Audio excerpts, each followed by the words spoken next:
Hello, good morning. അപ്പോൾ എല്ലാവർക്കും സുഖമാണല്ലോ അല്ലേ? അപ്പോൾ ഞാൻ ഇന്ന് കാണിക്കാൻ പോകുന്നത് നമ്മുടെ വീട്ടിലെ ചൈനീസ് ഓറഞ്ചാണ് കേട്ടോ. നമ്മളെ നാരങ്ങയില്ലേ, നാരകം, അതിൻ്റെയൊക്കെ ഇല പോലെയല്ലേ നമ്മുടെ ഓറഞ്ചിൻ്റെ ഇലയും വരുന്നത്. അപ്പോൾ ഇത് ചെറിയ സൈസാണ്. നമ്മുടെ നാരങ്ങയാണെന്നേ തോന്നുള്ളൂ ആദ്യം കാണുന്നത്, പക്ഷേ കുറ്റിച്ചെടിയാണ് കേട്ടോ.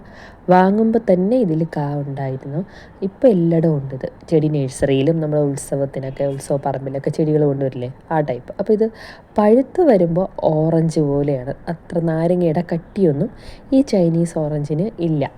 കാണുമ്പോൾ നമുക്ക് ഒറ്റ നോട്ടത്തിൽ ചിലപ്പോൾ നാരങ്ങയായിട്ട് തോന്നുമെങ്കിലും ഓറഞ്ചിൻ്റെ തനി കളറാണ് കാണുന്നത്. കണ്ടോ, ഈ കാണുന്നതെല്ലാം അതാണ്. ഇതിൻ്റെ ഇലയൊക്കെ ഒരുവിധം നല്ല ഇതായിട്ട് വരുന്ന സമയത്ത് ആ കായും നല്ല ഓറഞ്ച് കളറാവും. അപ്പോൾ ഇലയിലും ചേഞ്ച് ഉണ്ടാവും. ഇല നല്ല പച്ച കളറാണെങ്കിൽ കായ് നല്ല പച്ച കളറായിരിക്കും. ഇല ഓറഞ്ച് കളറാവുന്ന സമയത്ത് ഈ കായും പഴുത്തു തുടങ്ങും. എന്നിട്ട് നമുക്ക് പിഴിഞ്ഞൊക്കെ കുടിക്കാം കേട്ടോ. ഇത് നാരങ്ങ പിഴിയുന്നത് പോലെ ചൈനീസ് ഓറഞ്ചിനെ നമുക്ക് പിഴിഞ്ഞ് കുടിക്കാനാണ് നല്ലത്. പച്ചയ്ക്കും കുടിക്കാം, പുളിയും ഉണ്ട്, മധുരവും ഉണ്ട്. നമുക്ക് ആരെങ്കിലും ഗസ്റ്റൊക്കെ വരുമ്പോൾ നാരങ്ങയൊക്കെ പിഴിയുന്ന പോലൊക്കെ ഇത് പിഴിഞ്ഞ് ജ്യൂസാക്കി കൊടുക്കാം. അത് ജ്യൂസ് അടിക്കാനും ജ്യൂസൊക്കെ ചെയ്യാൻ അറിയുന്നവർ ചെയ്താലേ അത് ടേസ്റ്റി ആണുള്ളൂ. ഇല്ലെങ്കിൽ അറിയാത്തവർ ചെയ്യുമ്പോൾ അതത്ര വരില്ല. ഞാൻ ചെയ്യുമ്പോൾ അത്ര വരാറില്ല. ഞാൻ സാധാരണ പിഴിഞ്ഞാണ് കുടിക്കാറ്. വെള്ളമൊക്കെ മിക്സ് ചെയ്ത് വരുമ്പോൾ വലിയ ടേസ്റ്റ് തോന്നാറില്ല. അപ്പോൾ അറിയാവുന്നവർ ചെയ്യുമ്പോൾ നല്ല സൂപ്പർ ടേസ്റ്റിൽ ജ്യൂസാക്കി എടുക്കാം.